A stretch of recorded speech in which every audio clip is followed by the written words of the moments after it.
तो अच्छी अच्छी जगह अच्छे अच्छे लोगों में रहते हैं। इसे देख लो, कैलाश में रहता है, पर्वत में रहता है, शमशान में जाता है, राख लपेट लेता है,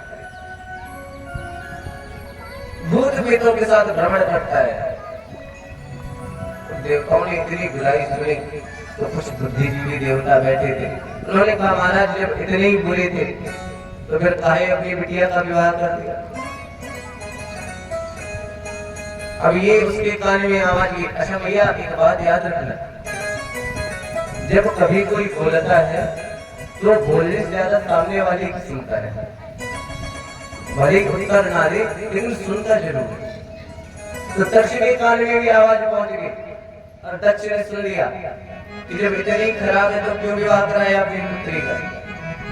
तो दक्ष बोलने लगा भैया हम तो शादी करा भी नहीं रहे, हम नहीं करा रहे थे विवाह, वो तो पिताजी जबरदस्ती पीछे पड़ गए। ये तो खुद विचार करो, क्या ग्रहित्वाम रवसावाक्ष पाणिमर कटलोचन, कहाँ मेरी बेटी, कहाँ मेरी पुत्री हिरणी जैसी आंखों वाली, सुंदर नयनों वाली, और कहाँ ये शिव बंदर जैसी आंखों वाली। ग्रहित्वाम रवसावाक्ष पाणिमर कटलोचन, महाराज ने बहुत अपमान किया। लेकिन एक बात याद रखना, जब लड़ाई कोई करना चाहे ना तो ये विचार करता है कि सामने वाला पक्ष भी कुछ बोले। लड़ाई होती तो ऐसी वाद संवाद, जब संवाद ही ना बने तब विवाद। तो जब तक सामने वाला कुछ नहीं बोलता तब तक कोई चुप नहीं होता। दक्ष बुराई पे बुराई करता जा रहा, भगवान भोलेनाथ चुपचाप बैठे हंस रहे। महाराज जब इतना अपमान किया कुछ नहीं बोले भोलेनाथ, तो बोले दक्ष कहने लगा ये संत समाज में अच्छी जगह बैठने योग्य नहीं है। और महाराज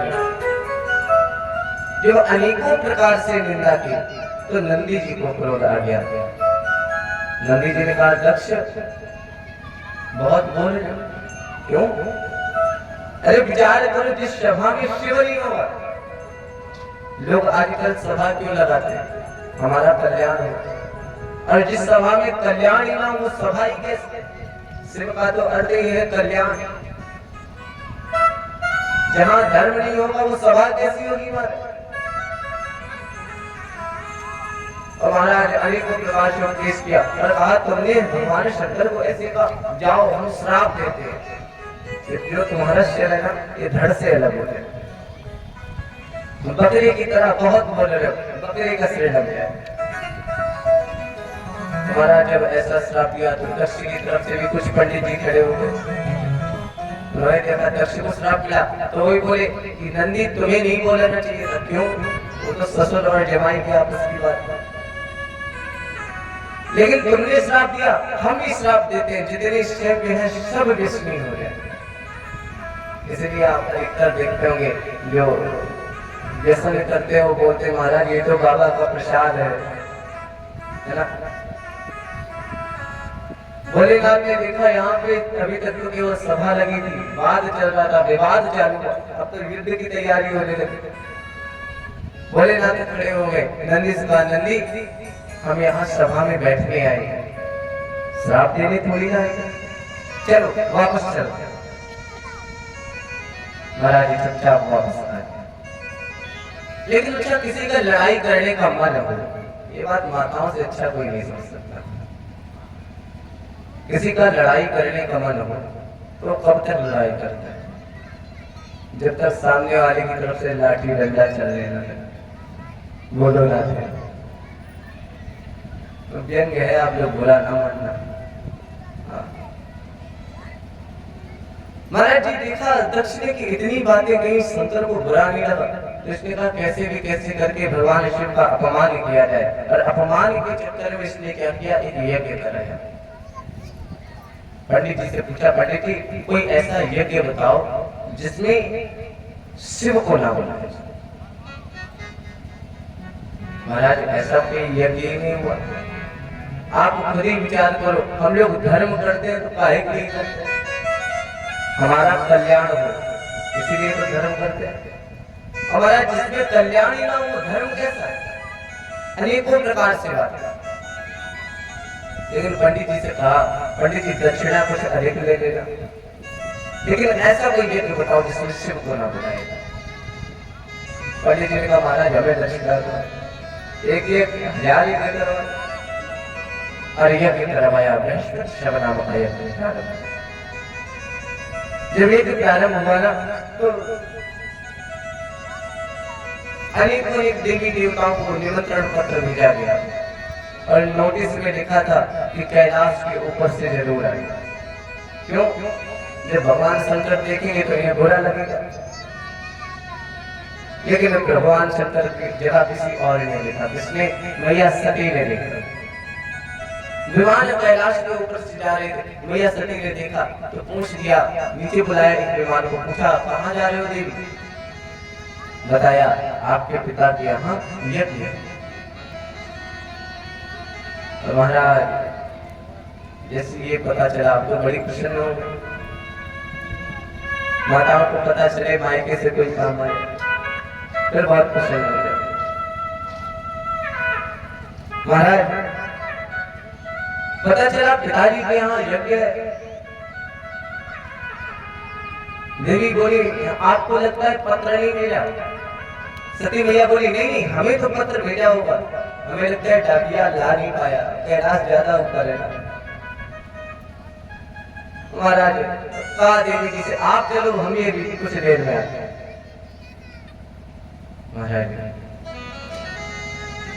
मैया सती विचार करने लगी, फिर भी सोचा कोई बात शायद भूल रहे। भोलेनाथ के पास पहुंची और भोलेनाथ के पास हाथ जोड़कर खड़ी हो गई और बोली महाराज अच्छा एक बात है, जब कोई बात आ जाती है तो भैया क्या कहती है? हमारी मायके में ऐसा होता है ना? लेकिन वही जब मायके जाने की बात होता तब क्या कहेंगे? अजी सुनते हो आपके ससुराल में ऐसा कार्य है ना? मैया सती भी कह रही है प्रभु प्रजापतेस्ते स्वसुरस्य सांप्रतम। महाराज आपके ससुर जी ने प्रजापति दक्ष जी ने निर्यापितो यज्ञ महोत्सव एक यज्ञ करवा रहे, आप आज्ञा दो हम भी चलते। वयं च तत्र विश्राम वामते, आप आदेश करो हम लोग भी चले। भोलेनाथ ने कहा देवी आप चलने की तो बात कर रही हो, विचार करो पत्र आया। महाराज पत्र तो नहीं आया, फिर क्यों याद? अच्छा एक और बात है, मैया कथा सुनती है तो बड़े ध्यान से सुनती है। हाँ क्यों? पता नहीं कौन सी बात उनके काम किया जाए। पार्वती मैया भी बाबा से कहती है बाबा आप ही तो कथा सुनाते हो क्या? जदपि मित्र प्रभु पितु गुरु गेहा, जदपि मित्र जाय अभिनव बोलिय संदेहा, जाय अभिनव।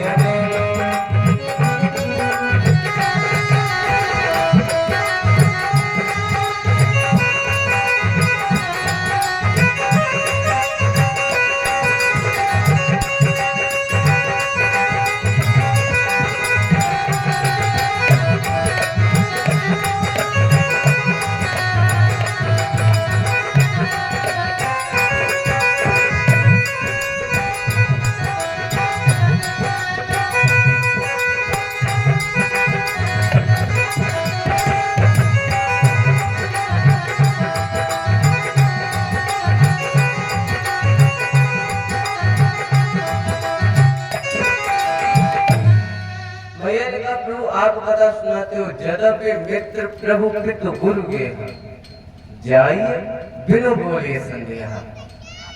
चार जगह यदि ना भी बुलाया जाए तो भी जाना चाहिए। कहा? मित्र के यहाँ। मित्र के यहाँ अगर कोई काम है, आपको नहीं बुलाया, आपको पता चले तो भी जाना चाहिए। प्रभु के यहाँ, भगवान के यहाँ कोई काम होगा, कहीं कथा चल रही है तो महाराज भले ही निमंत्रण पत्र ना आया, कथा चल रही है ना, कथा सुनने जाना चाहिए।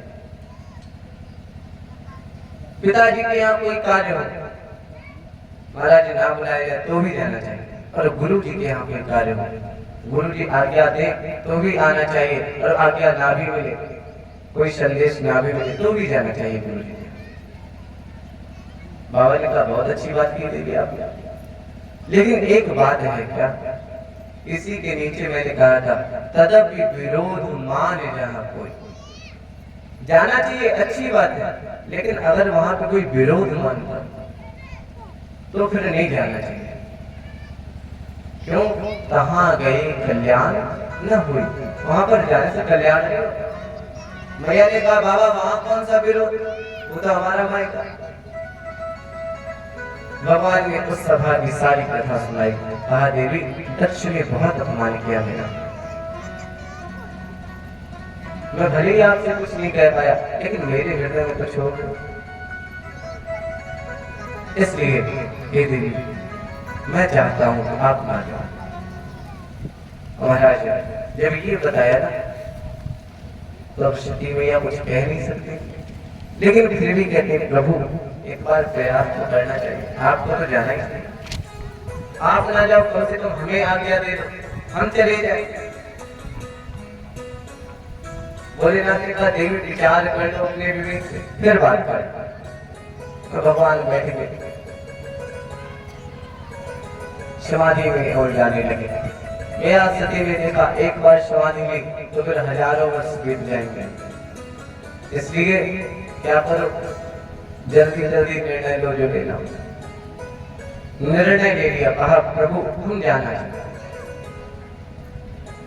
भगवान ने जाने लगे, अब मैया सती नहीं रहेंगे, और जब सती नहीं रहेगी तो उसकी याद करके क्या करेंगे, इसलिए भगवान ने नंदी जी को बुलाया, और नंदी जी को बुलाकर कहा नंदी मैया सती का जितना सामान है सब सती के साथ वापस ले जाओ।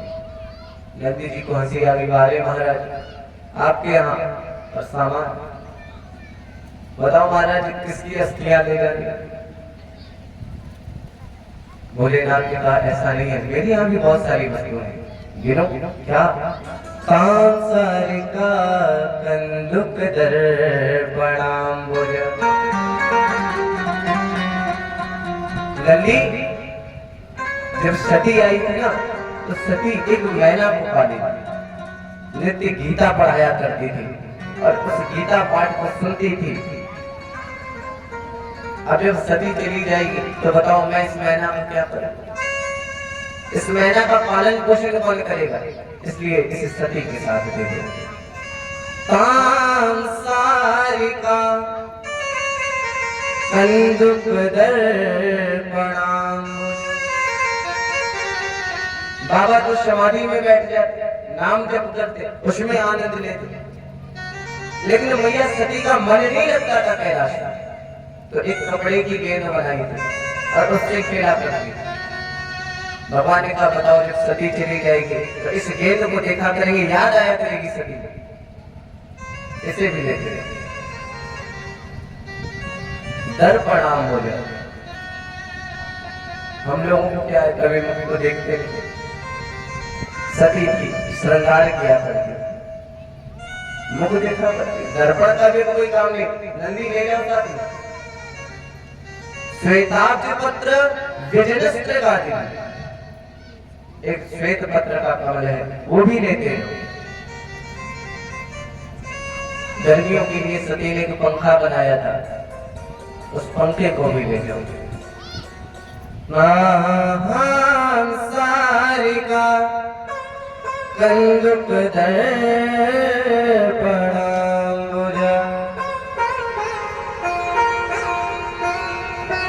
श्वेताब्ज पत्र व्यजनस्त्रगादिभिः।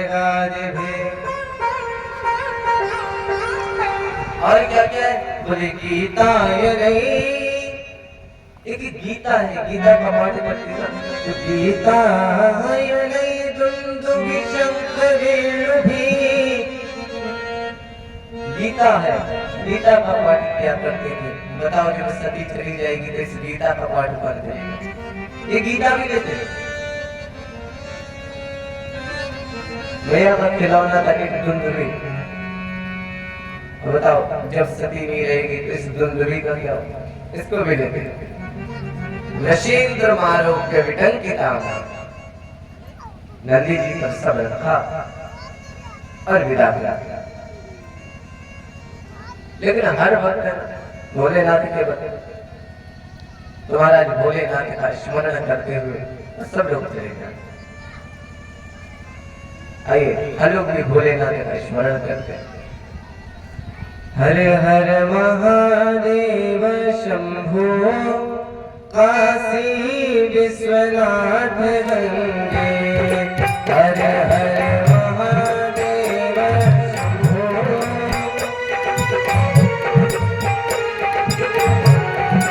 हर हर महादेव शंभो काशी विश्वनाथ गंगे।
रास्ते में जो भी मिल रहा है वो इतना शिव में हो जाता है कि महाराज उन्हीं गढ़ों के साथ चल रहे। अभी किसी को भय नहीं लग रहा भोलेनाथ के गढ़ों से, साथ में नाम उच्चारण कर रहे हैं। अमरनाथ गंगे वो काशी, अमरनाथ गंगे, अमरनाथ गंगे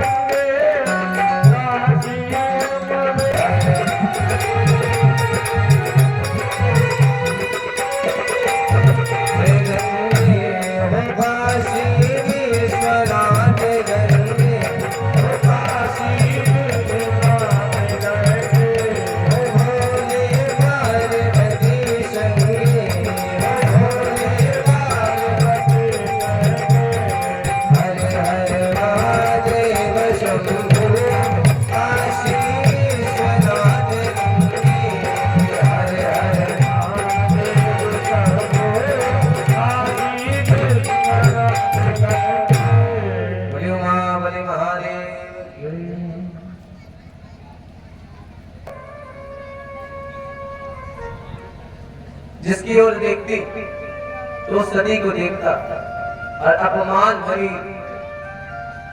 नजरों से देख करके मुस्कुरा देता, हंस देता। यह सती जान गई अपमान हो रहा है, अब रुकना उचित नहीं है। आन नहीं, आदर नहीं, नैनन नहीं सनी, तुलसी तहा न जाइए चाहे कंचन वर्षे में। बाबा ने पहले ही समझाया था लेकिन नहीं माने। चलो अभी भी देर नहीं हुई, लौट चलो। जैसे ही लौटने लगी ना, इतने में पीछे से आवाज आई, क्या सती हमसे बिना मिले चली जाओ? इसकी आवाज थी मैया की।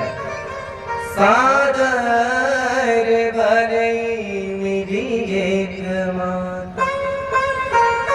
एक माँ थी। ऐसे एक बात सत्य है, मायका भी तब तक होती है जब तक माँ होती है। मायका भी तब तक होता है जब तक माँ है। मैया की ओर मुड़ी, मैया को जैसे देखा सती की आंखों में आंसू आ गए। बहनें मिली ना, उपहास करने लगी, कहने लगी सती एक बात बताए, हमें पिताजी ने 4 बार निमंत्रण पत्र भेजा और सब में लिखा था तुम्हें जरूर आना है। तभी हमारे हम आंख वही ना लेते, हम तो खुद ही व्यस्त थे। जब पिताजी ने इतना आग्रह किया तब आई। हमें लगता है तुम्हारे यहाँ भी पत्र भेज दिया गया। महाराज बड़ा अपमान करती है बहन। यज्ञशाला को देखने गई ना, जैसी यज्ञशाला को देखा, एक पंडित जी को देखा। पंडित जी सती जी को घूर रहे थे। सती ने पूछा पंडित जी क्या हुआ, क्यों घूर रहे हो? पंडित जी बोले तुम्हें किसी ने बुलाया था, तुम क्यों चली आई यहाँ? सती जानेगी पंडित जी नहीं बोल सकते। पंडित जी में इतना सामर्थ्य नहीं कि दक्ष की पुत्री को कुछ कह सके। तो पंडित जी की जबान से मेरे पिताजी बोल रहे, दक्ष बोल रहे। सभा में कहीं भी भगवान का आशा नहीं देखा, क्रोध आ गया। और क्रोध आकर जैसे आया ना, सबको सचेत किया। सुनहु सभासद सकल मुनिंदा। जितने सभा में ऋषिगण बैठे ना, देवता बैठे, सबको बताए ये जो शंकर की निंदा कर बहुत घोर परिणाम मिलेगा। हरिहर निंदा सुनई दिखाना, होई पाप और घाट समान। महाराज सबको बताया जो जैसी करनी करेगा वैसा फल पाएगा। क्रोध आया, अस कही जोग अगिन किन ध्यारा, भयं सकल हाहाकारा। योगाग्नि को प्रकट किया और देह को नष्ट कर। जैसी पता चला ना, सती जी ने देह नष्ट कर दिया। जितने शंभुगण थे वो क्रोधित हो गए, दक्ष की यज्ञशाला को नष्ट करने लगे। जब यज्ञशाला नष्ट हुई तो महाराज अध्वर्युओं को आहूत किया गया। सब हाथ में डंडा लेकर के अश्वगणों को भगाने लगे। नारद जी ने समाचार दे दिया भगवान भोलेनाथ को, और जैसे इस समाचार पाया तो क्रोध आया और एक मिनट को उखाड़ करके शिला पर पटका। और जैसे ही पटका एक काला काला पुरुष भद्र पुरुष उत्पन्न हो गया। हाथ जोड़कर खड़ा है, तम किम करोमि घृणंत महाबद्धांजलि में भगवान भूतनाथ हाथ जोड़कर खड़ा हो गया। हे प्रभु मेरे लिए क्या आदेश, मुझे क्या करना? भगवान ने भी कहा जाओ दक्षम सयज्ञम जहि मत घटाना। दक्ष को यज्ञ के समेत नष्ट करो। जैसे आदेश मिला, काली काली आंधी के रूप में भगवान भोलेनाथ के घर वीरभद्र जी महाराज चलते। उधर शिवगणों की पिटाई लगी थी, सब चले आ रहे थे वापस। रास्ते में वीरभद्र जी मिले ना, रोक लिया। कौन हो तुम लोग, कहां से आ रहे? सबने बताया हम तो शिवगण हैं। कहां से आ रहे? दक्ष के यज्ञ से आ रहे। अच्छा तुम भी वहां निमंत्रण देने गए? हाँ महाराज। तो फिर तो तुम्हारी भी पिटाई करनी चाहिए। क्यों बिना बुलाए गए? अरे महाराज पिटाई तो लगी गई, मार खाते तो आ ही रहे, आप भी दंड देंगे। किसने मारा बताया? अध्वर्युओं ने पिटाई की। और जैसे पिटाई का पता चला महाराज और क्रोध में आ गए, यज्ञ सभा में पहुंचे। सबको दंड दिया। दक्ष को देखा, दौड़े दक्ष की ओर। महाराज जैसे कृपाण का प्रहार किया तो कृपाण टूट गए, लेकिन दक्ष नहीं मरे। प्रभु ये कहते हैं जैसे कृपाण टूटी ना, वीरभद्र जी ने ध्यान किया भोलेनाथ का, भगवान ये तो मरी नहीं। भगवान ने कहा जैसे भी हो सके, जैसे भी हो सके इसको आज से। वीरभद्र जी ने विचार किया, नहीं कुछ समझ में आया तो गर्दन को पकड़ा और घुमा घुमा कर तोड़ने लगे। धड़ से अलग कर दिया, यज्ञ आहुति में डाल दी, पूर्ण आहुति कर दी, छिन्न भिन्न कर दिया। अब गणों ने वीरभद्र जी को साथ लिया और एक एक को पकड़ करके सबके कृत्य बताने लगे।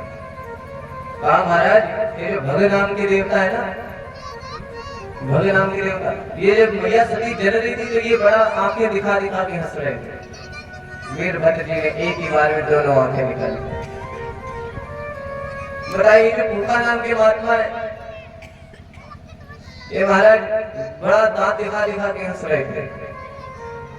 वीरभद्र जी ने एक ही मुष्टिका में सारे दांत बाहर कर दिए, सबको यथोचित दंड दिया और चले गए। अब तो महाराज हाहाकार मच गया। लोग बात करने लगे कि अगर भोलेनाथ को यज्ञ में नहीं बुलाओगे तो महाराज यज्ञ भोलेनाथ पूरा नहीं होने देंगे। जब ब्रह्मा जी को, विष्णु जी को ये बात पता चली, ब्रह्मा ने देवताओं को डांट लगाई, ऐसी बात है तो लज्जा नहीं आती। अरे भोलेनाथ को यज्ञ में नहीं बुलाओगे, कल्याण को यज्ञ में नहीं बुलाओगे, बताओ कल्याण कैसे होगा तुम्हारा, धर्म कैसे पूरा होगा। महाराज अनेकों प्रकार से समझाया,